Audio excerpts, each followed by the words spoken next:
अस्सलामु अलैकुम वरहमतुल्लाहि वबरकातुहू। अऊज़ु बिल्लाहि मिनश्शैतानिर रजीम। बिस्मिल्लाहिर्रहमानिर्रहीम। रब्बि इश्रह ली सदरी व यस्सिर ली अमरी वहलुल उक़्दतम मिन लिसानी यफ़क़हू क़ौली। रब्बि ज़िदनी इल्मा व अमला। रब्बि यस्सिर व ला तुक़स्सिर व तम्मम बिल खैर। या मुक़ल्लिबल क़ुलूबि सब्बित क़ल्बी अला दीनिक। आज मैं आपको कुरान पाक की सूरह स्वाद की फ़जीलत और उसकी बेनिफिट्स के बारे में बताऊंगी। कुरान की तरतीब में ये 38 नंबर पर है। ये सूरत मक्की है, यानी हिजरत मदीना से पहले ये नाजिल हुई थी। इसकी 88 आयतें हैं। इस सूरत में सदाक़त कुरान का दावा किया गया है, यानी कुरान करीम एक सच्ची किताब है और ये सच्चा नबी तुम्हारे पास इसको लेकर आया है।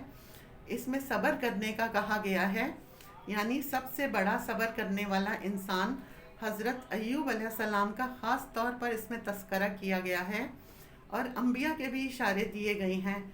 इस सूरत का मरकज़ी मज़मून जो है वो सब्र पर ही है, इसलिए हज़रत अय्यूब अलैहिस्सलाम का ज़िक्र किया है। ये वो सब्र करने वाला इंसान है जिससे किसी माली, जानी और समाजी नुकसानात के बावजूद अल्लाह ताला की आई हुई आजमाइशों में सब्र और इस्तक़लाल के साथ खड़े रहे हज़रत अय्यूब अलैहिस्सलाम और ईमान पर कायम रहे। इसमें एक और वाक़या बहुत बड़ी बुनियाद है। नबी सल्लल्लाहु अलैहि वसल्लम के चचा हज़रत अबू तालिब जब बीमार हो गए तो उनकी अयादत के लिए मुशरिकीन मक्का आए और इसमें अबू जहल भी आया। अब अयादत के दौरान उन्होंने सरकार दो आलम सल्लल्लाहु अलैहि वसल्लम की शिकायत की आपके चचा अबू तालिब से कि आपके जो भतीजे हैं ये हमारे बुतों की मुखालफत करते हैं, उनको बुरा भला कहते हैं, आप इनको ज़रा समझाइए कि वो इससे बाज आ जाएं। तो अबू तालिब जो उनके चचा थे उन्होंने हज़रत सल्लल्लाहु अलैहि वसल्लम की तरफ देखा और कहा कि ये लोग क्या कहते हैं।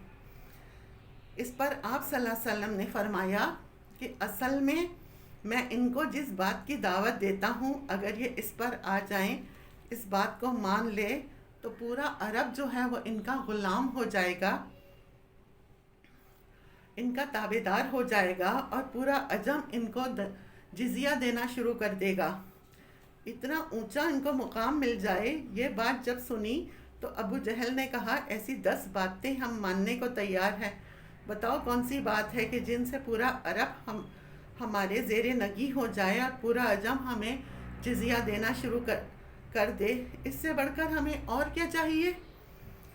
इस पर हज़रत सल्लल्लाहु अलैहि वसल्लम ने फरमाया कि तुम कह दो ला इलाहा इल्लल्लाह, अल्लाह के सिवा कोई माबूद नहीं। जब आप सल्लल्लाहु अलैहि वसल्लम ने यह बात कही तो सब गुस्से से खड़े हो गए और कहा, यही बात है, ये हमें बेअक्ली का सबक दे रहा है कि हम 360 बुतों को छोड़कर एक का दामन पकड़ लें। बताओ 360 ज़्यादा हैं या ये एक ज़्यादा है। इसलिए हम इसकी दावत जो है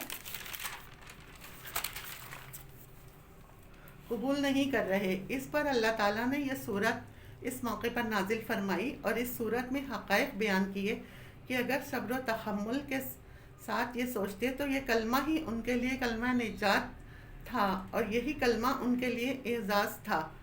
लेकिन जो काफिर हैं, ज़िद्दी हैं, हठधर्म हैं, लेकिन अक़ली दलील उनके पास मौजूद नहीं है, ये बेअक़ली की बातें कर रहे हैं कि 360 को छोड़कर एक की अतात का दामन पकड़ लें। फिर फरमाया, काफिर लोग तकब्बुर और हठधर्मी में मुब्तला हैं, तभी कुरान की सदाक़त का इनकार करते हैं। अगर कुफ़ार सब्र व तहम्मुल के साथ सोचते और इस पर गौर करते तो हकीकत की मंजिल को पा लेते।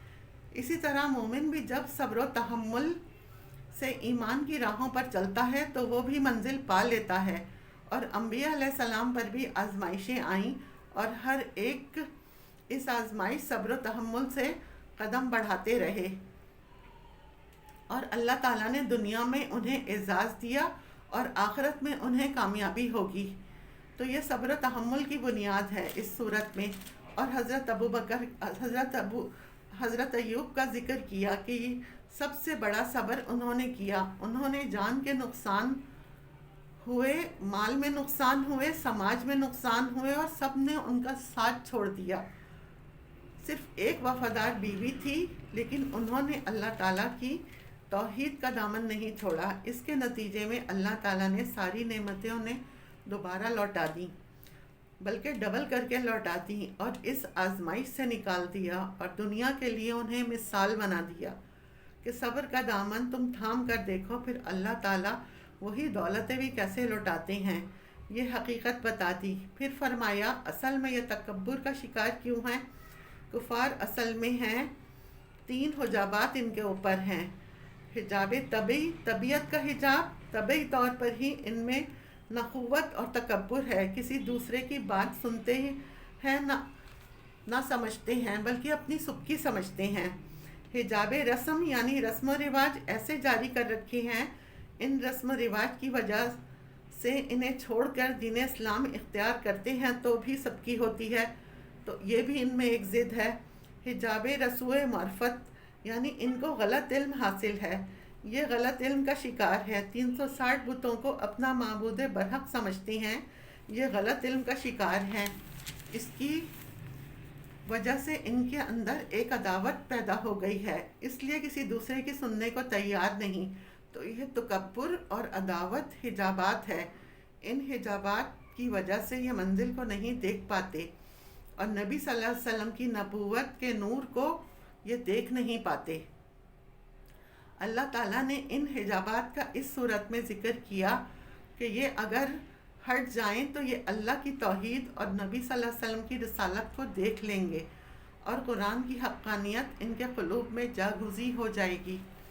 اس کے بینیفٹس ہیں، گھر میں کسی فرد کو نظر لگ گئی ہے یا نظر بد ہے یا نظر لگنے کا خطرہ ہے تو یہ سورت 7 مرتبہ پڑھ کر پانی پر دم کر کر پانی کو گھر میں چھڑک دیں، اور جو بچہ یا بڑا جس پر نظر ہے اس کے اوپر بھی چھڑک دیں، اس کو تھوڑا سا پانی پلا بھی دیں، کیسی ہی نظر ہوگی ختم ہو جائے گی، چاہے جنات کی نظر ہو یا انسان کی ہو۔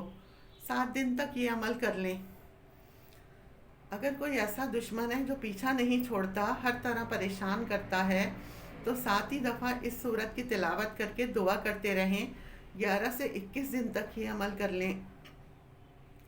انشاءاللہ تعالیٰ کیسا بھی دشمن ہوگا اس سے چھٹکارا مل جائے گا، اور وہ آپ کو کسی طرح کا نقصان بھی نہیں پہنچا سکے گا۔ اگر انسان کا کوئی مقصد ہے اور وہ حاصل کرنا چاہتا ہے اور ایک عرصے سے لگا ہوا ہے حاصل کرنے میں، اور وہ اسے حاصل نہیں ہو پا رہا، درمیان میں کہیں نہ کہیں کوئی ہرڈلز آ جاتے ہیں، تو سورہ صاد 7 مرتبہ پڑھ کر اپنے مقصد کو ذہن میں رکھ کر دعا کریں، 7 دن کریں، انشاءاللہ تعالیٰ آپ کا کام ہو جائے گا۔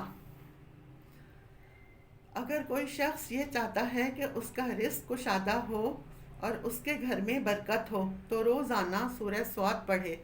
حصول ملازمت کے لیے بھی 3 دن تک 11 مرتبہ پڑھنا مفید ہے، یعنی 3 دن میں 11 مرتبہ ڈیوائڈ کر دیں کہ کتنے کتنے ہوں گے، انشاءاللہ تعالیٰ اللہ تعالیٰ اس کی رزق کی تنگی دور کر دیں گے۔